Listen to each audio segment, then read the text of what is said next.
Hello, and welcome to the Recon Network Vet Summit 2020. We're super excited to have you here and super happy to be presenting this session for our very valuable veteran service members, Guard, and reservists. So finding you after the military. We've got a lot to cover today, so hopefully you'll get something out of this and out of the event overall, the Vet Summit that we're having today. So I am Robyn Grable. I'm the founder and CEO of Veterans Ascend. We are an online employment matchmaking service. We translate military and civilian occupations into a skills profile and then automatically match you, the veteran or military spouse, with an employer intentionally looking to hire military talent.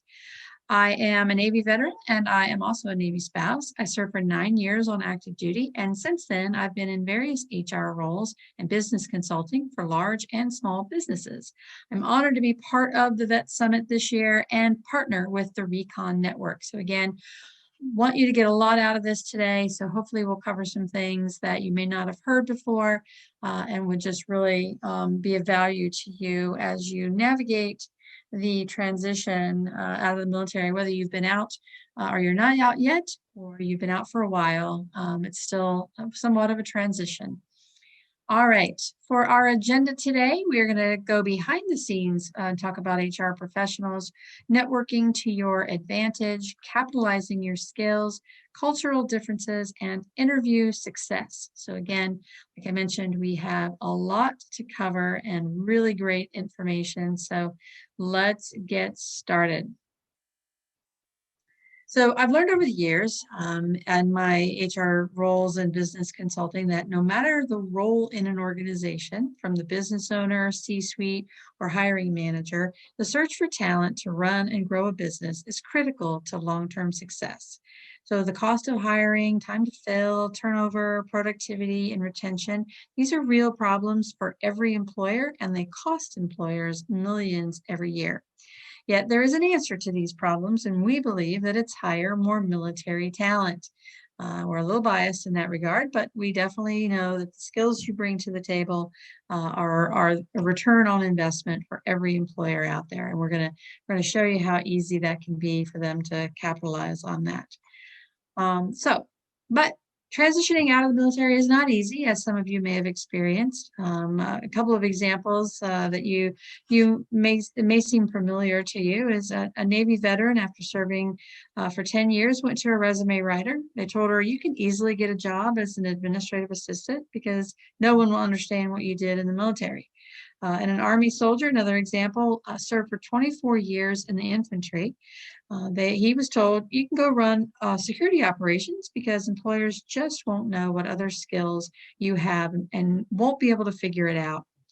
Sounds kind of silly or a little far-fetched, but unfortunately it is the reality, and we're going to talk a little bit more about why it's the reality as you transition. So the fact is, underemployment affects more military job seekers than non-military, 16% higher for veterans and 34% higher for military spouses.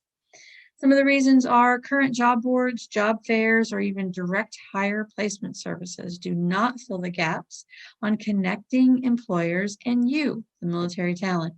Military titles are translated, but not the actual skills. So there's a lot of translators out there where you can type in your MOS, your NEC, your AFSC, and it'll give you a long list of jobs that are comparable to that title. But it doesn't take into account the actual skills. And what if you don't want to do what you did in the military? How do you take your skills to another industry, another job? And it still requires you to apply first to get to that interview. And the reality of that is applying online is successful about 5% of the time. On the other side of that, if you do get through to a human being, most HR professionals have limited military knowledge. So let's talk about that. Go behind the scenes of the HR professionals and talk about what really happens on the other side of the equation. The first reality is HR is not an occupation that businesses easily trust that can be translated from military experience. Most CEOs can't define what HR does, and therefore companies demand civilian experience in the role for their company. Truly a misperception and a very large miss for employers, because Of this, most HR professionals have very limited military knowledge. Uh, as we know, very small percentage of the population actually serves in uniform. And even though there are family members, et cetera, out there, HR is not, again, a job that the military easily transfers into as a civilian. The second reality is HR is tasked with many responsibilities, and hiring is just a fraction of what they do. They are faced with time constraints, ill-defined positions, and outdated job descriptions. They're asked to review all incoming resumes and profiles, source effectively, build candidate relationships, pipeline passive candidates, and in many cases, manage the administrative duties that come along with these responsibilities. So hiring is not just the only thing that HR does. And this is still even a limited list from the things of engagement, performance management, strategic training for the company, training and development. So there's a lot more that goes into HR than just hiring and onboarding employees. So no surprise then that the sheer volume of resumes can sometimes cause HR to panic and feel they must evaluate them quickly to keep from falling behind. So HR is expected to quickly produce a complete and unbiased assessment of a person's background based on one or a few sheets of paper. It's a tough assignment. And the military has a language of its own, right? So when you're translating or trying to write a resume that describes what you did in the military, it has its language all of its own. And while 85% of the occupations in the military have a direct civilian equivalent, the titles are not always the same. So when you think about a person who has limited military knowledge and experience, and they're trying to look at a resume that's full of military wording, full of military jargon, they don't want to look incompetent by not understanding that military resume. So what do? As human beings, we're likely to avoid that which we don't understand. So unless they have a source or a partner to go to, another HR professional that they can tap into, they're likely to put that resume aside. Also, HR is a cost center, not a revenue generating center.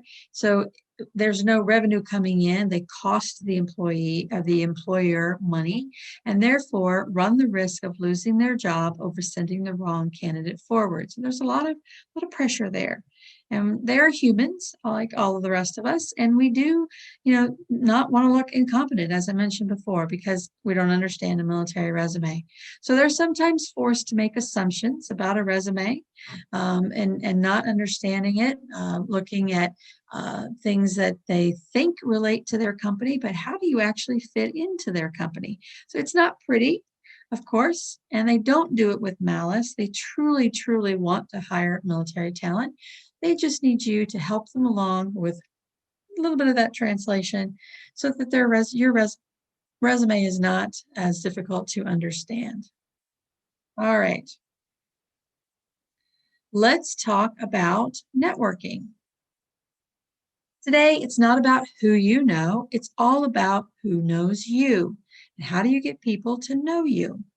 LinkedIn is one of the best professional networking sites. There are others out there, but regardless of the platform that you use, here are some things to consider. Have a professional picture on your profile. This is very important because employers will look at your social media presence and footprint. So you want to make sure that, especially on any sort of professional site like LinkedIn, you want to have a professional looking photo. And make sure that it looks you're looking up, they can see your face, you don't have sunglasses on, you don't have a hat on.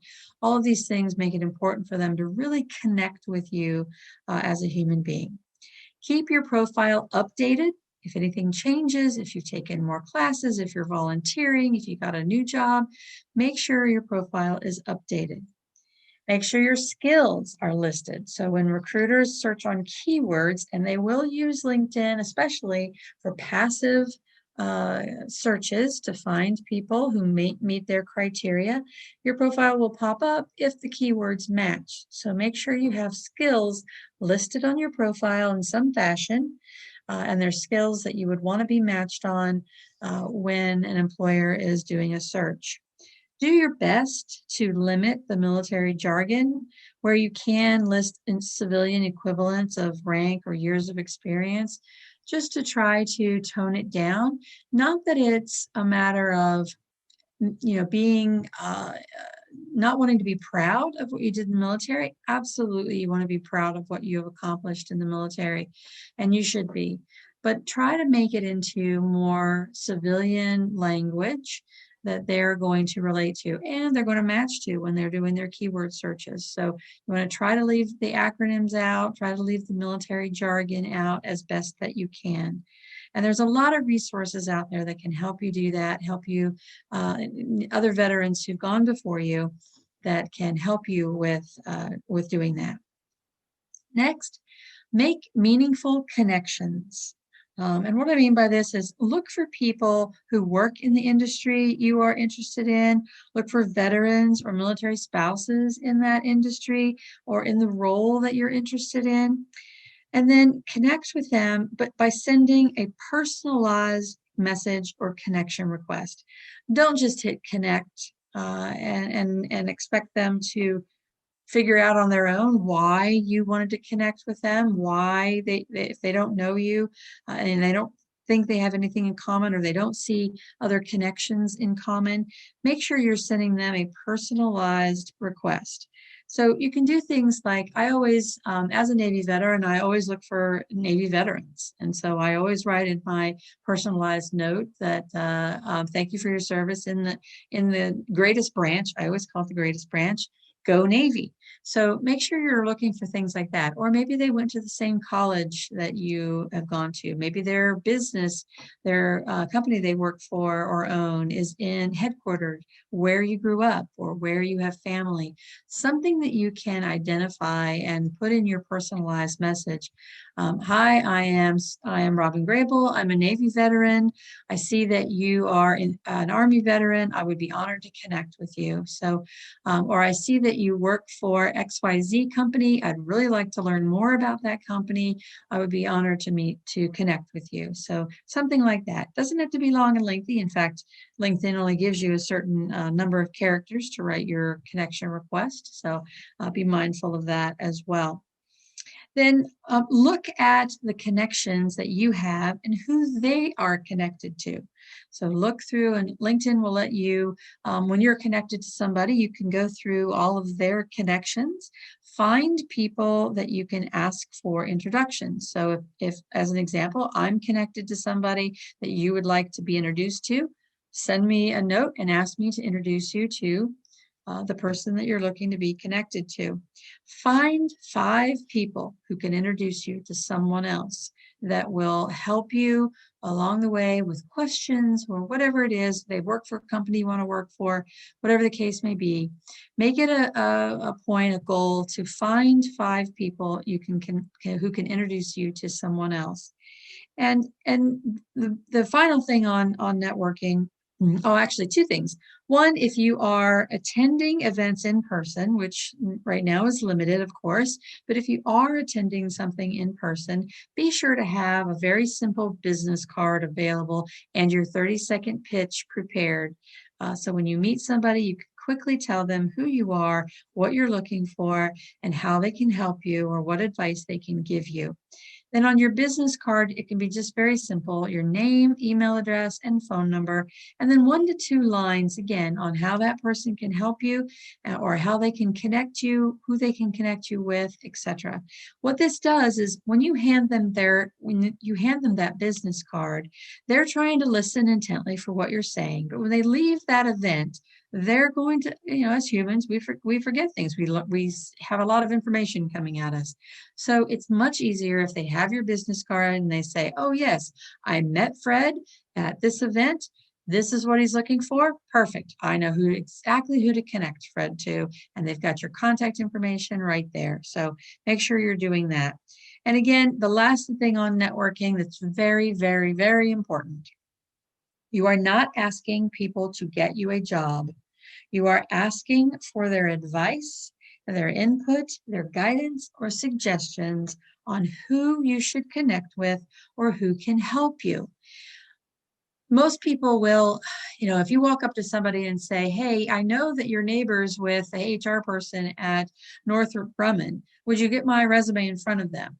Even though they know you and they know the neighbor, they're going to be hesitant to just put your resume in front of that person. Now, if you ask them to say, can you ask that HR person for an informal interview so I can ask questions about the company, I can ask questions about the culture, everyone would be happy to do that. So everyone is happy to provide advice and input, guidance, and suggestions for how they can help you, who they can introduce you to, anything about their company that they're currently working for, and anything else that you may want to know. But again, you're asking them for their advice, not just directly, how can you help me? How can you get me the job I want? Okay, hopefully that makes sense. Again, as you're going along here, please put your questions in the chat if you have any, or send them. You'll get our contact information. You can certainly send us emails and we'll be happy to help, or I can be one of those 5 people that can help introduce you to someone else. Please just let me know.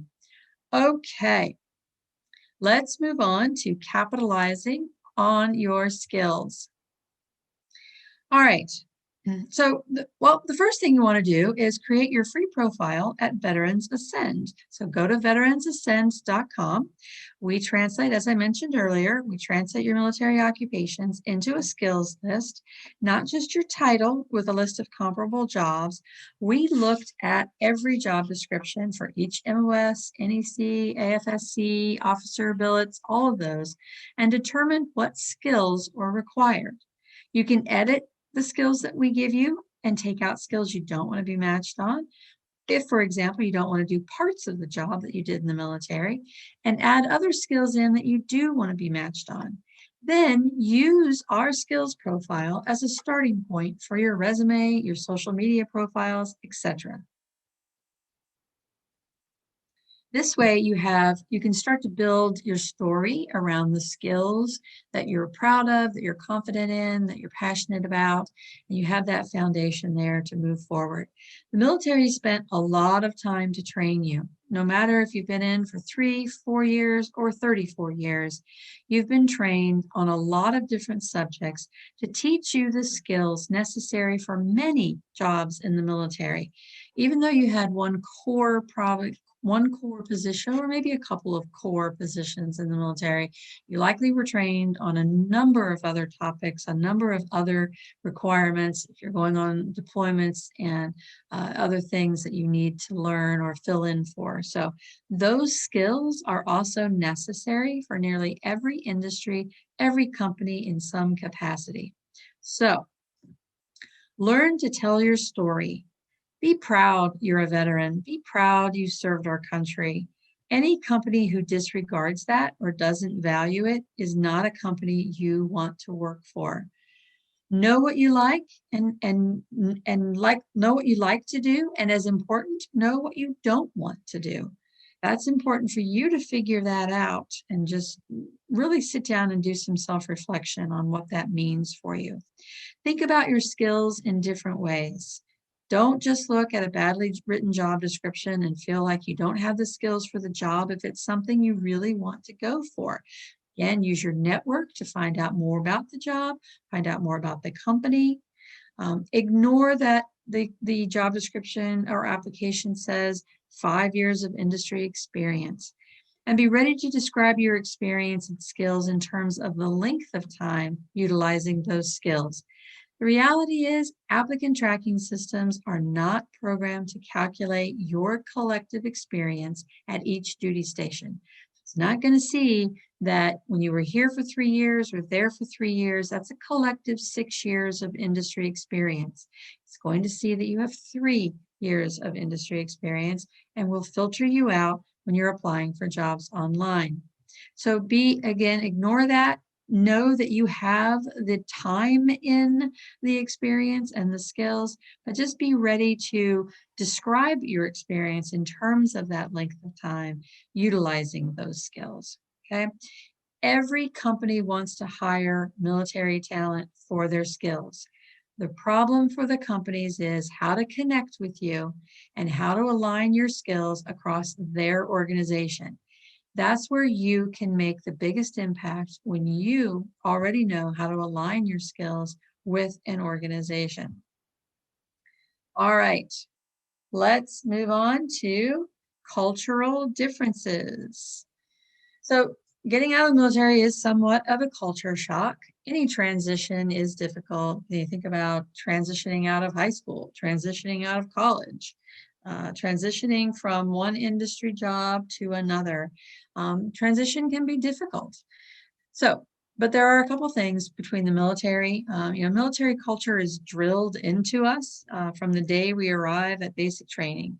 The military teaches service members how to become leaders, take charge, and make vital decisions.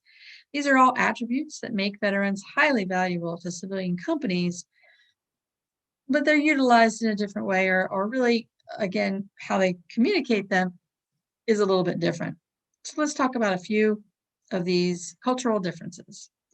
Identifying someone as sir or ma'am, as you know, in the military, or by their rank, Captain Berg, it's expected, demanded, should be. It's a sign of respect. But in the civilian community, it can sound very, very formal when a company has a more informal culture. But don't be afraid to do that. A lot of, especially if you're in the South, companies are expecting that you say sir and ma'am as well, because that's just a Southern thing also. But just be aware that you may get some body language if you call someone sir, if you call someone ma'am. Recognize that, watch for that, and just be aware of that. Email etiquette is also different in the civilian sector. The military writes in active voice, meaning the email is very direct and to the point, because we've got to get things done, right? We don't have time to really sit around and chit chat. While this is appreciated in business, it can also come off as demanding, rude, or bossy. So when you're writing emails in the civilian community, you want to try to listen to it as someone else is reading it, not how you hear it as you're writing it, but how the person you're sending it to is going to hear it when they read it back to themselves. So just kind of keep that in mind. Identity, as service members, when we leave the military, we lose part of our identity. We take that uniform off. We lose that rank that's on our sleeve, on our shoulder. The awards that we wear every day on our chest are no longer there, and the instant respect that comes with that. So when you walk down the street on a military installation, people instantly know, first of all, what uniform you're wearing and what branch you're serving. They know that what your rank is. It's on your sleeve or on your collar. They know what achievements you have. They can see your ribbons. They can see your medals, all of these things. They can see instantly, and everybody knows it. So, but that's not the same way in the civilian community. You're not wearing a uniform for the most part, most organizations, but you're definitely not wearing your rank or how long you've served or how long you've been there, that kind of thing. You're not doing that. So that goes away. That can be a bit of a shock. It certainly was one of the first culture shocks I had when I got out of the Navy. It was, wow, I have to figure out what I'm wearing every day. So that was a bit of an adjustment. Camaraderie. You lose the camaraderie of peers that have experienced the same challenges of service, combat, or otherwise. You're not going to have that in the person sitting next to you in a civilian company. So it can be a culture shock to not have that battle buddy next to you every day, not have somebody that knows what you've been through, understands it because they were right by your side going through it as well. So that can be an adjustment. Just know these things. It's natural and you will experience it. There's nothing wrong with you. So just kind of work through it, talk to find other veterans who've gone before you, talk through that with them. Structure is another culture difference, your daily routine in the military, right down to knowing what you'll wear, as I mentioned, was an adjustment for me. References, processes, manuals, and standard operating procedures for nearly every aspect in the military. There's a lot of documentation. It's not like that in the civilian community. In fact, you'll find a lot of times there is no documentation for a job description or a job manual. How do you do a particular job? So it can be a huge culture shock to step into a job and ask for the standard operating procedure so that you can do the job effectively and properly, only to find out there are no instructions and you're told, figure it out. Not that you can't do that, because as veterans, that's what we do. We figure it out. We're resilient and resourceful, so we can manage, but it'll be a culture shock for you and an adjustment as well. Compensation and advancement, that's probably two of the biggest cultural differences from the military to civilian occupations.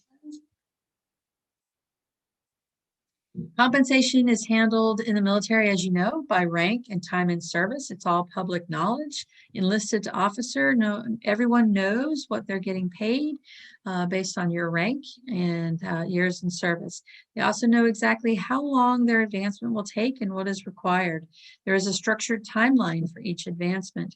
This is not the same in the civilian community. Just because you come in at the same time as somebody into the same job, one of you is getting paid different than the other. And it could be that the person standing next to you is getting paid more. They could be getting paid less than you for having the same experience or the same time in a position, having the same education level. Just something is a differentiator, and that person can get paid more or less than you, and you're not going to know it. And while it is somewhat illegal necessarily to talk about, companies can't prevent you from asking other employees about salary, but it really is not a subject that you talk much about. And here's the reason why. What happens when you ask the person sitting next to you what they make, what their salary is, and you find out they're making more money than you? What does that do to you, right? So now you've got to deal with that. And what happens? You're unhappy, you're disengaged now. Or to the flip side, what happens when that other person finds out you make more than them? So it's just not something that you talk about, although it's not, you're not allowed to talk about it. As far as advancement goes, if advancement is important to you, then you need to find a company with a very clear advancement set pattern or trend or advancement path. Most companies, a lot of nonprofits won't have advancement levels.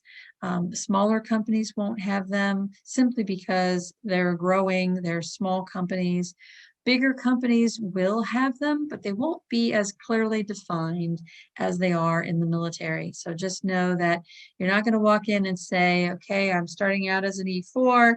Now I want to get to E5. I need to be an E4 for 2 years. I need to do this, this, and this, and I'll be able to apply to go up for E5.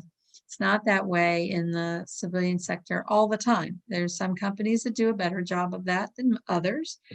But not all of them do. So if advancement is important to you, then you need to make sure that you're talking about that in the interview process and finding out about that company, or in your network, finding people that work for the company that you're getting an interview with, and find out what they know about the company, what they know about advancement, what they know about the culture, that type of thing. So it's really something you've got to look into. If all of these things matter to you, if something is really a value to you, you need to really ferret that out before you go for the interview. All right, that's a great segue into interview success.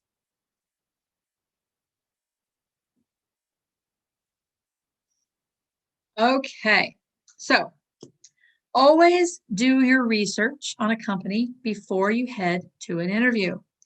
It would really be a shame to get hired only to discover that you don't even want to work there. At the very least, research about the company and the job. Do a Google search for current news on the company, what they have posted out there, what they have on their website from a news perspective, press releases, things like that. Some important information to look for includes, again, what their latest projects might be, what they're working on, any mergers or acquisitions they've had, anything like that that's going on, how financially stable the employer is, and how well they treat employees. You can go out to sources like salary.com and find information on companies. You can go to glassdoor.com and see employee reviews. Take that with a grain of salt, though, in case that you come across a review written by someone a little disgruntled. So you just want to make sure that you're reading into it appropriately. Does the company have a military resource group? And you can simply call the company's main number and ask them that question. And if the person answering the phone doesn't know, ask them to speak with somebody in HR or somebody in their military affairs division or group, something like that. What does the company stand for, and does that fit your values? So you want to make sure that if a company is a green company and green initiative, meaning that they're paperless and they try to be solar powered and all of those things, if that's important to you, ask if the company is that way. If they're not, how important is that to you to work for a company who is not green? So look for things like that. For in-person interviews, if you're going to an in-person interview, and again with COVID, that's somewhat limited these days, but if you are, bring copies of things to leave behind. A portfolio with proof of your skills and achievements will be a great thing for you to take with you. Doing this, creating your portfolio really is also a good exercise. And as you're compiling that, you're building your confidence and you're jogging your memory, while having it in the interview will build your credibility and make it easier to tell your stories. But as you're gathering that, because of course, we do a lot of things. We don't sit around and say, oh, I'm going to take a skills inventory today and remember everything that I'm so great that I did today. So you want to make sure as you're going into an interview, you're preparing with those things that you are proud of, that you achieved, and making that list to build your confidence, jog your memory, have it ready, because as we'll talk about here in a second, you're going to get asked behavioral interview questions. And how do you answer those? Well, you answer them with real examples of your experience. So again, if you're in person and you're going into an interview, don't just sit in the lobby looking on your phone. Look around. Most companies have things they are proud of in their lobby. Show you are interested. You never know who's watching or where they're watching from, so be careful if you're doing things or not doing things. Somebody may always be watching. Show that you're interested. Companies may have their products in the lobby. I went to a glass manufacturer one time, and they had their whole glass making process out in the lobby. It was very, very cool. Read publications. They probably have publications on their coffee table in front of the table that's there in the chairs, books about their company, press releases or newspaper articles about the company. So it just shows you're interested. If you are doing a Zoom interview, weave something about the company's accomplishments or history into the conversation. Again, that shows you've done your homework, you're very interested in the company, and that you're engaged in the role that in the company you're about to work for. So again, there's lots of ways you can do that on Zoom. Weave something into the conversation. It can be as easy as, hey, I see you're celebrating 25th anniversary.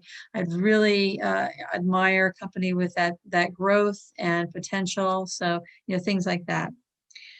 Stay positive. And this can be difficult in person. You're nervous. It can be difficult on Zoom because Zoom is, when you're being videoed, it can be nerve-wracking. So, but you want to stay positive.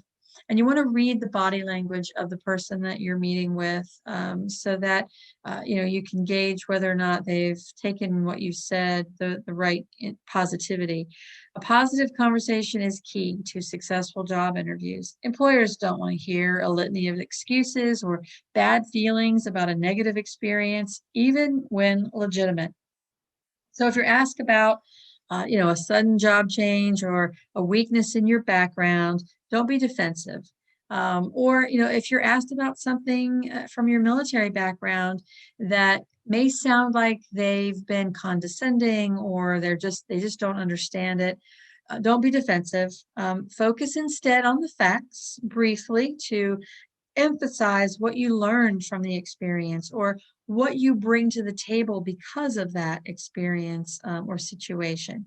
And certainly don't badmouth anyone at any point. No one wants to hear that. It only leaves the interviewer thinking, what are you going to say about me? Because we are, after all human beings. Um, a classic interviewer pet peeve: ask questions. As part of the interview, when they ask you if you have any questions for them and you simply reply no, that can be a huge strike against you. It is one of the first things that will cause me to put that interview, even though it's at the end of the interview, and the interview may have gone really, really well.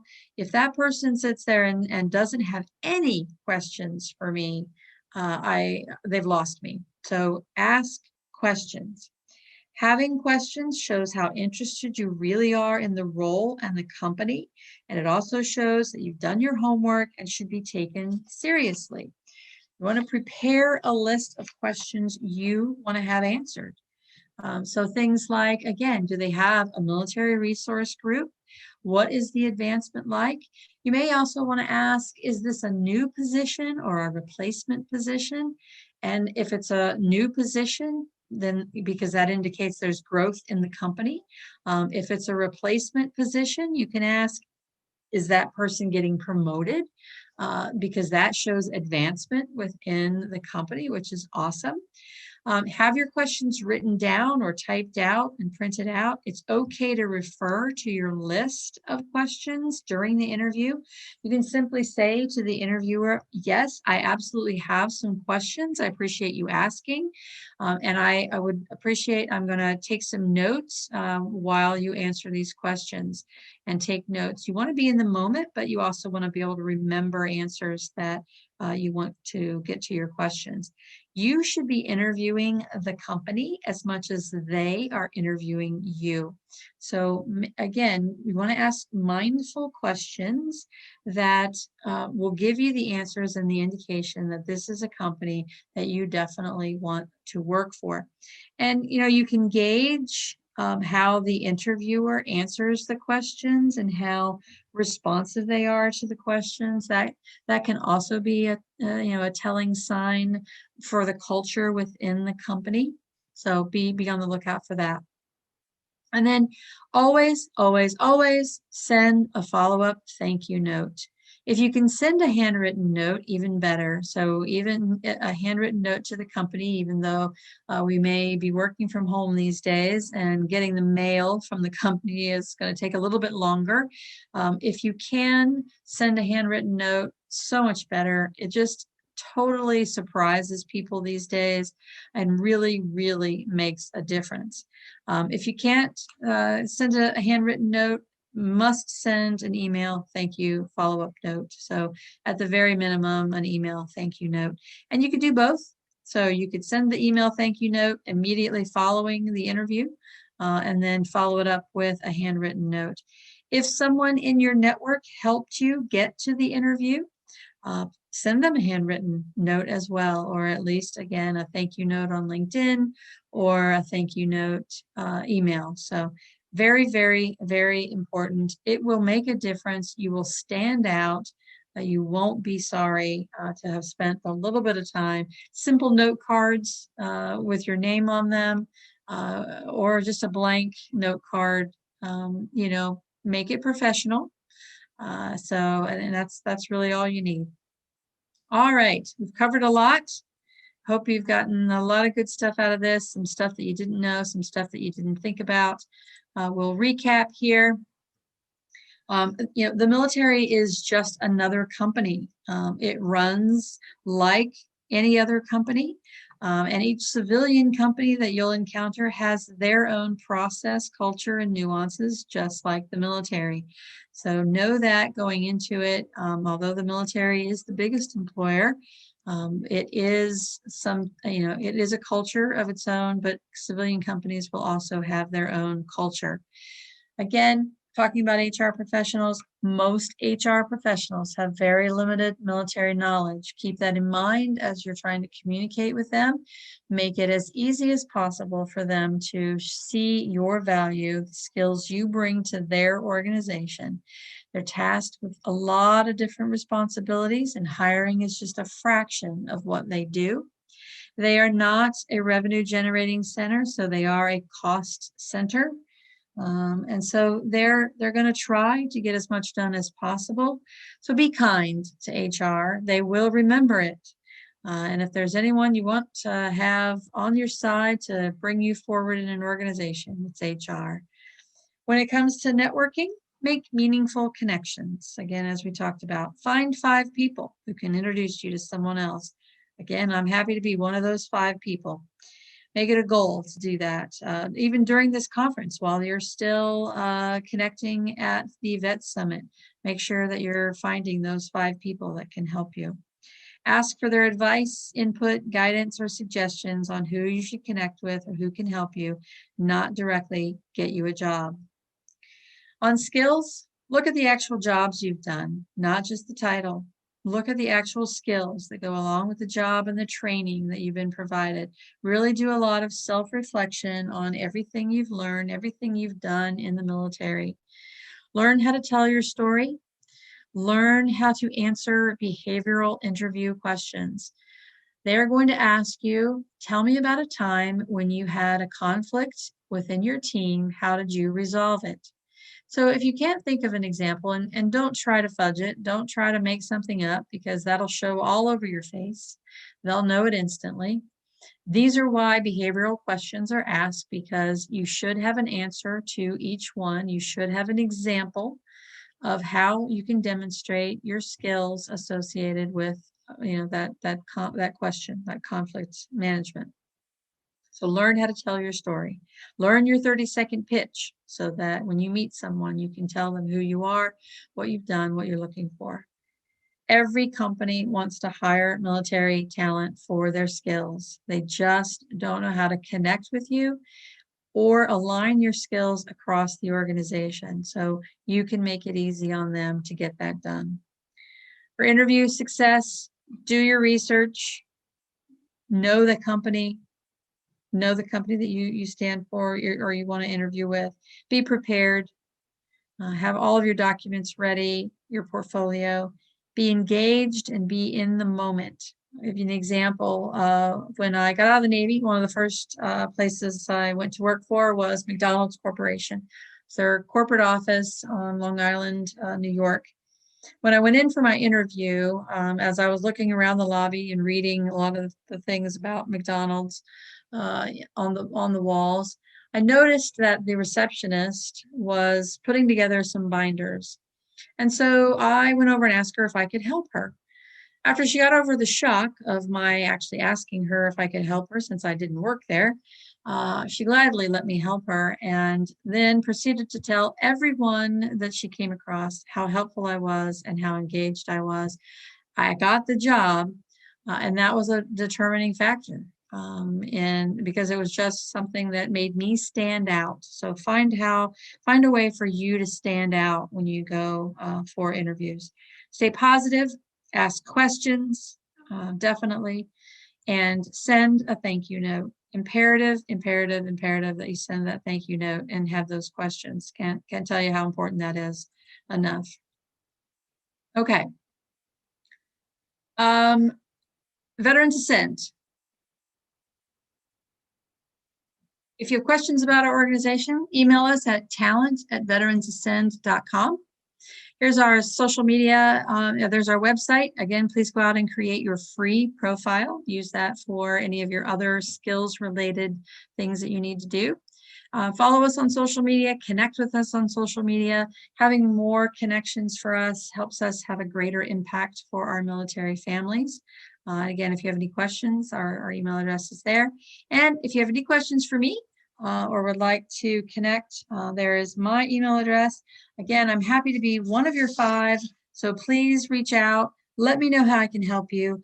Please get as much as you can out of this wonderful Vet Summit. It's a great way to connect with other veterans, with other organizations. So take advantage of everything you can. We appreciate you being here today. Thank you for your service in the military. It's very important, and just really appreciate you. Find ways that you can capitalize on that and get the most out of this conference. Thank you again for being here today. Appreciate it. Everybody take care. Stay safe out there.